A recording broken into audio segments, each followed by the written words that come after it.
तो इनका प्रश्न है कि जो पुराणों में इतनी कहानियाँ बताई गई, इतनी कथाएं हैं, क्या वो ऐसी कोई मनगढ़ंत कहानियाँ तो नहीं है जगहों को फेमस करने के लिए? जैसे पुष्कर तीर्थ की कुछ बताया हुआ है कि उसको फेमस करने के लिए, वाराणसी के बारे में इतनी महिमा बताई गई है उसको फेमस करने के लिए कि शिव जी का वो कपाल कहीं नहीं छूटा, वाराणसी में छूटा। तो भैया वाराणसी में कमाल की जगह है भाई, फेमस हो गई ना वो जगह, लोगों के दिमाग में आ गई।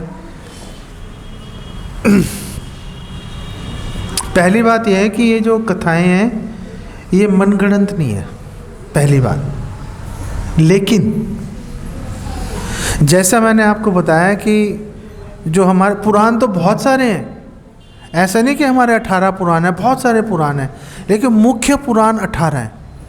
वो 18 पुराण जो है सतोगुण रजोगुण तमोगुण के अंदर विभाजित हैं। बाकी के पुराण भी विभाजित हैं, अलग अलग गुणों के अंदर हैं वो। तो अलग अलग गुणों के अनुसार किसी भी कथा को उसका विश्लेषण किया जाता है। पुराणों के अंदर कोई एक घटना हुई, उस घटना को अलग अलग दृष्टिकोण से विश्लेषण किया जाता है। सतोगुण से विश्लेषण किया जाएगा, वो सतोगुणी पुराण में चला जाएगा।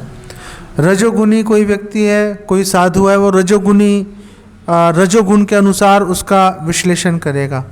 तमोगुणी व्यक्ति तमोगुण के अनुसार उस घटना का विश्लेषण करेगा, और तीनों बिल्कुल अलग अलग निष्कर्ष निकालेंगे।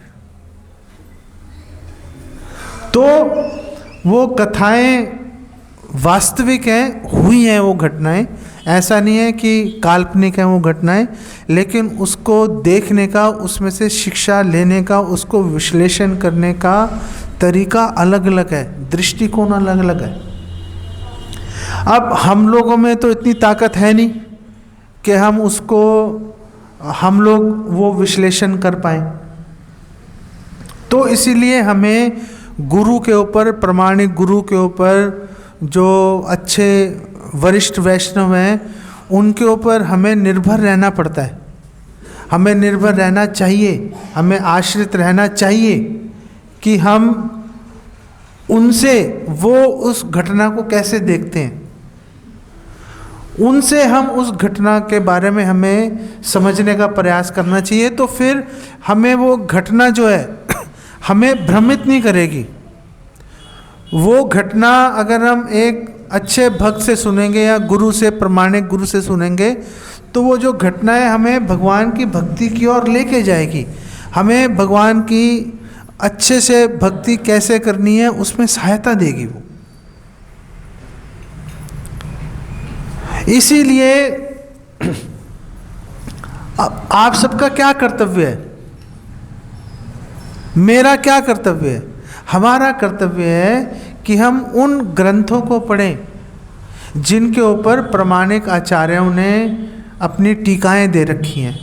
जैसे भगवद गीता है, उन भगवद गीता पे हमारे अनेक आचार्यों ने टीका दी है। बलदेव विद्याभूषण, विश्वनाथ चक्रवर्ती ठाकुर और रामानुजाचार्य, भक्ति विनोद ठाकुर, श्रील प्रभुपाद, भक्ति सिद्धांत सरस्वती ठाकुर ने अनेक श्लोकों पर टीका दी है। तो हमें उन टीकाओं को पढ़ना चाहिए। शुरुआत कहाँ से करनी चाहिए? शुरुआत हमें श्रील प्रभु, क्योंकि श्रील प्रभुपाद हमारे शिक्षा गुरु हैं, हम श्रील प्रभुपाद के अनुगत हैं।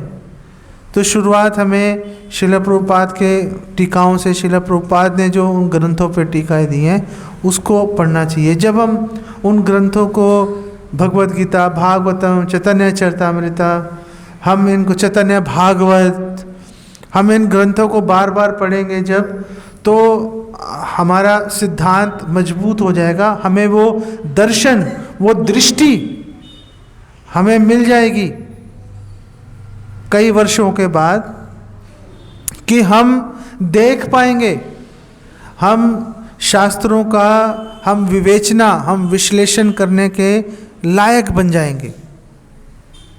जब तक हमें वो दर्शन, वो दृष्टि नहीं मिलती, तब तक हमें पूरी निष्ठा के साथ जो पूर्ववर्ती आचार्य हैं, जो महान भक्त हैं, उन्होंने जो टीकाएं लिखी हैं उन टीकाओं तक सीमित रहना चाहिए, उसको ही पढ़ना चाहिए, गुरु से, अच्छे वरिष्ठ वैष्णवों से सुनना चाहिए।